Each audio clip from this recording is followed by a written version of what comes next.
The 2024 NBA Draft is receiving an unprecedented amount of negative press, with several analysts stating that this draft class is the weakest in over a decade. And in the midst of all the negativity, Bronny James, son of the great LBJ, who was projected to go in the second round, has received intense criticism, much worse than his counterparts due to his underwhelming freshman season at USC. But is the Bronny hate unnecessary? Or is he really just that bad?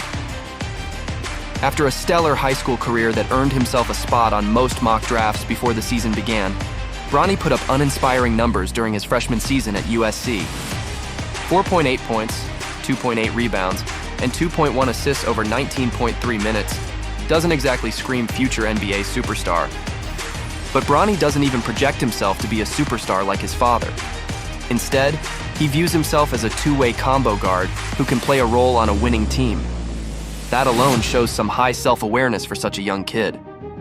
It sounds like Bronny has already accepted his fate as a role player and potentially has the IQ and maturity to mold his game into a valuable piece at the next level. With this mindset, you can bet that he won't be taking silly shots or relaxing on defense like some other young prospects entering the league. And why do you think Bronny has this high comprehension of who he is and how he could potentially fit onto an NBA roster? Well, that likely has a lot to do with growing up in a house with his father, LeBron, who we know has spent endless hours watching film and discussing the intricacies of the game with him. That advantage that Bronny had growing up as a basketball prospect is unlike any other prospect in the world and will likely pay dividends for years to come. Other prospects might have more height and skill than Bronny right now. Many are further ahead in their development than him as well, but none of them have LeBron's knowledge and resources available to them whenever they need it. The type of coaching and training this kid will get his entire career are unparalleled. And if he has even an ounce of the ambition his father has, he's likely to work his ass off to prove critics wrong. And let's remember, his lackluster numbers in college weren't because he doesn't have talent. In fact, before the season started, he suffered a cardiac arrest, which held him out for a considerable amount of time. So, let's be real. Getting thrown into the rotation halfway through the year in a major conference would be a challenge for just about any freshman in basketball history, never mind one who is being scrutinized and dissected by every media personality in the country. Once you consider these circumstances, his numbers don't actually paint a clear picture of his abilities. And besides that, there have been plenty of other prospects that had unmemorable freshman seasons at college and still became all-stars at the NBA level. For example, Jrue Holiday, a player Bronny compared himself to, only scored 8.5 points in his freshman year at UCLA. And if you compare the two prospects' stats per minute, they are somewhat comparable. Another player Bronny mentioned as a player he admires is Sacramento Kings backup point guard Davion Mitchell. Mitchell actually profiles quite similarly to Bronny as a player based on his size and skill set, and Mitchell only scored 3.7 points per game during his freshman season at Auburn. Sure, you could argue that if Mitchell never transferred to Baylor and continued to develop in college, he might have never become the player that he is today. However, you could also make a case that Bronny could make strides and improve his game while playing G League or riding the pine in the NBA next season. Either way, it is very common for players to develop after posting mediocre numbers in college. And with all the support Bronny will receive from his dad, it's not hard to believe that he could become a steal in the second round.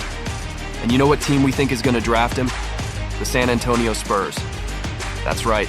The Spurs have a long history of finding and developing young players and turning them into role players on championship-winning teams. And they don't evaluate young kids just based off their college numbers either. In 2021, they used a lottery pick to draft a 19-year-old kid named Josh Primo, who only scored 8.1 points per game in his freshman season with Alabama. The pick didn't exactly pan out, but it does show that they are willing to draft based off of long-term potential, which Bronny surely has. He proved that with his impressive combine performance. Some people only mention the fact that Bronny measured at 6 feet and 1.5 inches when discussing his showcase. Sure, it's definitely a disappointing realization. However, the fact that has such freakish verticality that he was able to fool us about his height for so long is quite impressive in its own right. I mean, have you seen the kid throw down? Those genetics aren't that of your typical 19-year-old 6'1" kid. And he also was lights out in the three-point shooting drills, going 13 for 13 and out-shooting every other prospect available. The three-point performance was an encouraging sign for a kid who shot poorly at USC, but has great shooting mechanics which he has continued to improve since his early days in high school. With the amount of time he has to put into developing his skills, he's probably already more refined than the last time we saw him on the court. While media analysts are dragging his name through the dirt, smart NBA scouts realize that he is well worthy of a second-round pick based on his upside. But the reason we think the Spurs will draft him isn't only based on his talent level. They have their eyes on a bigger prize. And that prize is Bronny's father, LeBron, who has made it quite clear in interviews that it's a dream of his to play on the same team as his son. Beyond that, the Spurs currently have a young phenom by the name of Victor Wembanyama on their roster, as well as one of the most respected coaches in sports history in Greg Popovich. You better believe that the Spurs aren't going to sit on their hands while they have Wemby on a rookie contract. On the contrary, they will likely be using their slew of draft pick capital to build the strongest team they possibly can in order to win immediately.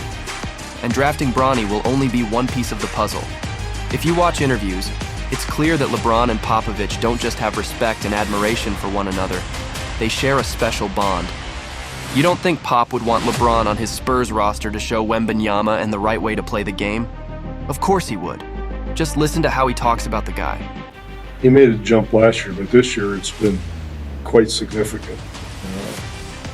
And it's his all-around game. I mean, he's scored, he's rebounded, he's assisted. Instead of waiting patiently, they will definitely start trading some of those picks and young players to form a team that can win now. When Tim Duncan was selected first overall, the Spurs already had David Robinson on the roster to show him the ropes. I'd say that it served him pretty well.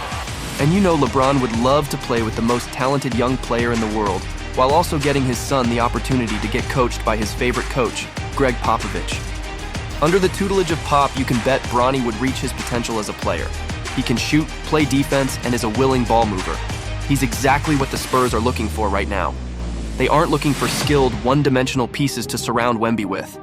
They want defenders and shooters, so it's not a long shot to think Bronny could get drafted too, and would also fit in seamlessly in that organization.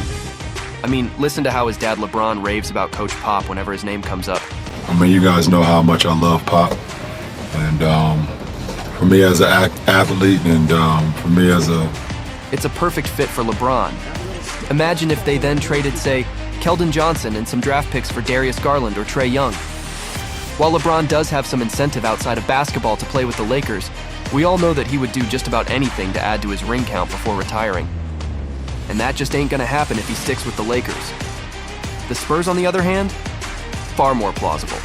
The whole thing might sound like a long shot, but if you do the math, it all really adds up perfectly. And the whole league definitely isn't ready for this shocking change that the San Antonio Spurs are about to make. But even with LeBron on the Spurs, would they be good enough to win a championship? As good as LeBron and Wemby both are, neither of them are currently the best player in the league. That title is still held by three-time league MVP Nikola Jokic. Even though his team lost in the playoffs, the whole league still can't stop talking about him. If you want to know why, just click on the video link currently on your screen, because we've got you covered. And if you haven't yet, be sure to like this video and subscribe to our channel, because the best is yet to come. If you enjoyed this video, then make sure to check out the next one shown on screen.